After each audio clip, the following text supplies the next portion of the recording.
На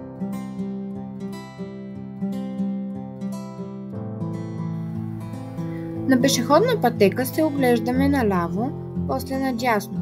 Ако ни приближава превозно средство, пресичаме бързо, но без да тичаме.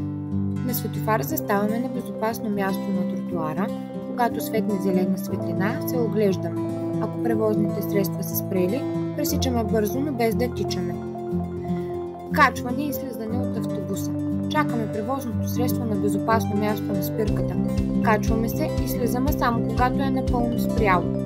Когато се качим, заставаме далеч от стъпалата и вратите. При слизане от автобус, пресичаме зад него, при слизане от трамвай, пресичаме пред него. Превозното средство. Пътуваме с карта или билет и го представяме за проверка. Отстъпваме място на възрастните хора с увреждания и с малки деца.